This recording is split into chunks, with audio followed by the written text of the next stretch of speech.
बिस्मिल्लाहिर्रहमानिर्रहीम। अस्सलामुअलैकुम। जुमे की शाम सेनेट में इंतखाबात के इल्तवा की करारदाद मंजूर होने का मतलब क्या है, वो भी उस वक्त जब सुप्रीम कोर्ट ऑफ पाकिस्तान ने पूरा जोर लगाने के बाद इलेक्शन कमीशन से इलेक्शन शेड्यूल जारी करवाया। इलेक्शन शेड्यूल पर अमल जारी है। तमाम सियासी जमातें इलेक्शन की तैयारी में मसरूफ़ हैं। उम्मीदवारों के कागजात मंजूर और मुस्तरद हो चुके। इलेक्शन ट्रिब्यूनल्स में रिटर्निंग अफसरान के फैसलों के खिलाफ अपीलों की समाअत जारी है। इंतखाबात मुनक्किद कराने पर सुप्रीम कोर्ट का मूड देखते हुए क्या आज़ाद सेनेटर दिलावर खान को ज़रा सा खौफ भी महसूस न हुआ कि उनके खिलाफ सुप्रीम कोर्ट तादीबी कार्रवाई करेगी, या ईवान में मौजूद सियासी जमातें उनके खिलाफ एक्शन लेंगी जो कि तन मन धन से इलेक्शन की तैयारी में मसरूफ़ हैं। खुद तहरीक इंसाफ भी अपने खिलाफ तमाम तर इंतकामी कार्रवाइयों के बावजूद और बल्ले का निशान छिनने के बावजूद जख्मी हालत में इलेक्शन लड़ने जा रही है। एक बार भी उसने इलेक्शन के बाइकाट का नाम तक नहीं लिया। साफ जाहिर है कि कोई ऐसी कुव्वत है जिसके इशारे पर सेनेटर्स खेल रहे थे। उन्हें किसी जमहूरी, आइनी और कानूनी ताकत की तरफ से अपने मुआवजे का कोई डर महसूस नहीं हुआ। जैसा कि पहले अर्ज करता रहा हूँ कि मुतवाज़ी तौर पर एक मनसूबा कार फरमा है कि इलेक्शन ना कराए जाएं और मौजूदा सेटअप को तोसी दी जाए। मौजूदा सेटअप दरअसल मामलात इस्टेब्लिशमेंट के हाथ में है जो कि मुल्क में मुआशी से काम लाने की कोशिश कर रही है।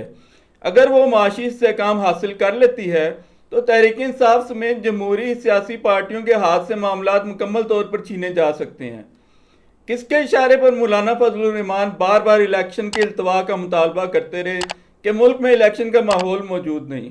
पख्तूनख्वा और बलोचिस्तान में बदअमनी है। क्या बलोचिस्तान और पख्तूनख्वा में 2008 से ज़्यादा बदअमनी है जब बेनज़ीर भुट्टो को कत्ल कर दिया गया था, जब हर रोज़ मुल्क में खुदकुश धमाके हुआ करते। मौके पर मौजूद पीटीआई और पीपल्स पार्टी के सेनेटर्स बहरामंद तंगी और गुरदीप सिंह क्यों खामोश रहे? कोरम की निशानदेही क्यों ना की गई? मुल्क में आज 2013 की निस्बत अमन अमान की सूरत हाल तो काफ़ी बेहतर है। शुमाली वज़ीरिस्तान ऑपरेशन से कबल सिक्योरिटी की हालात कहीं ख़राब थे। सर्दी का बहाना किया गया, हालांकि 2008 के इलेक्शन 18 फरवरी को मुनक्किद हुए थे। कोविड तो दम तोड़ रहा है। ये सब बचकाना बहाने हैं। इन सवालात का असल जवाब यह है कि जिन कुव्वतों ने 90 दिन की आइनी मुद्दत से इलेक्शन को बजोरे बाजू बाहर निकाल दिया था, उन्हें आइन की क्या परवाह। मुल्क की सबसे बड़ी सियासी पार्टी तहरीक इंसाफ को सबके सामने ज़िबा कर दिया गया।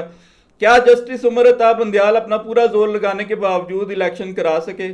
तो फिर जस्टिस काजी फायज ईसा के हाथ में ऐसी कौन सी जादू की छड़ी थी जिसके इशारे पर इलेक्शन कमीशन ने इलेक्शन शेड्यूल जारी कर दिया?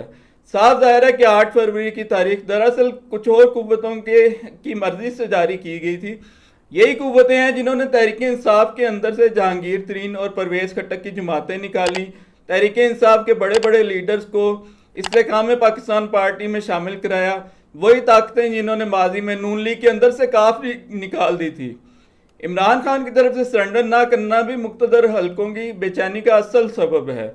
उन्हें उम्मीद थी कि मियां मोहम्मद नवाज शरीफ को जिस तरह सियासत से दस्तबरदार करा के सऊदी अरब भेज दिया गया था, वैसे ही इमरान खान को निकालना मसला नहीं होगा। लेकिन इद्दत में निकाह और अपनी बीवी के साबिक शोहर की तरफ से इल्ज़ामात के बावजूद, तोशा खाना केस, साइफर केस में मौत और उम्र कैद की दफात लगाने के बावजूद और तौहीन इलेक्शन कमीशन का केस चलाने के बावजूद वो सरेंडर करने को किसी कीमत पर तैयार नहीं। सेनेट में जमात इस्लामी के सेनेटर मुश्ताक अहमद ने नई करारदाद जमा कराई है। इंतखाबात मुकर्ररा वक्त यानी 8 फरवरी को कराने का मुतालबा किया गया। इंतखाबात के इल्तवा से मुतल्लिक दिलावर खान की करारदाद को कालअदम करार देने का मुतालबा किया गया। ऐसा हो भी जाएगा। पीपल्स पार्टी भी इंदिया दे चुकी कि दिलावर खान की करारदाद के खिलाफ एक नई करारदाद मंजूर कराई जाएगी। लेकिन खेल तो वाजे हो गया है। मुक्तदर हलकों ने अपने सारे ऑप्शंस खुले रखे हुए हैं और अपने कार्ड सीने से लगाए हुए हैं। इन ऑप्शंस और कार्ड में से एक ये भी है कि इलेक्शन मुनक्किद ही ना कराए जाएं और मौजूदा सेटअप को तोसी दी जाए। इमरान खान के ट्वीट से भी खेल वाजे हो रहा है, जो इस वक्त इस्टेब्लिशमेंट के करीब हैं। उनके ट्वीट का लुब्बे लुबाब यह है कि पहले मौजूदा सेटअप यानी इस्टेब्लिशमेंट के तहत माशी इस्तेहकाम हासिल किया जाए, बाद में इलेक्शन मुनक्किद कराए जा सकते हैं। सेनेट में इलेक्शन मुलतवी कराने की करारदाद उस वक्त पास हुई जब ISI के साबिक सरबराह जनरल फैज़ अमीर से बाज़पुरस हो रही है कि 2017 में उन्होंने तहरीक लब्बैक को इस्तेमाल करते हुए नवाज शरीफ की हुकूमत के खिलाफ फैज़ाबाद में धरना क्यों मुनक्किद कराया था। यही वो केस था जिसका फैसला देने की पादाश में मौजूदा चीफ जस्टिस काजी फायज ईसा का अदालती कैरियर खत्म होते होते बमुश्किल बचा। आज मुख्तदर हलकों की फरमाइश पर सियासतदानों की ताहयात नाअहली ख़त्म कराने पर काम हो रहा है। एक आम तासुर यह है कि इस वक्त इस्टेब्लिशमेंट के मंजूर नज़र नवाज शरीफ और जहांगीर तरीन की ताहयात नाअहली ख़त्म कराना मकसूद है। जरताज गुल जैसे तहरीक इंसाफ के लीडर्स जान बचाते फिर रहे हैं। निगरान वज़ीर आज़म अनवारुल हक काकड़ और निगरान वज़ीर आला मोहसिन नकवी समेत निगरान हुकूमत माजी की किसी भी निगरान हुकूमत से ज़्यादा मुतहरिक है। ये एक ओपन सीक्रेट है कि निगरान वज़ीर आज़म नून लीग और पीपल्स पार्टी ने नहीं बल्कि इस्टेब्लिशमेंट ने इंतखाब इनका किया था। तहरीक इंसाफ से बल्ले का निशान छीनने की कोशिश आखिरी मरहले में है। तहरीक इंसाफ के सैकड़ों उम्मीदवार अपने कागजात नामजदगी मुस्तरद होने के खिलाफ अपीलें करते फिर रहे हैं।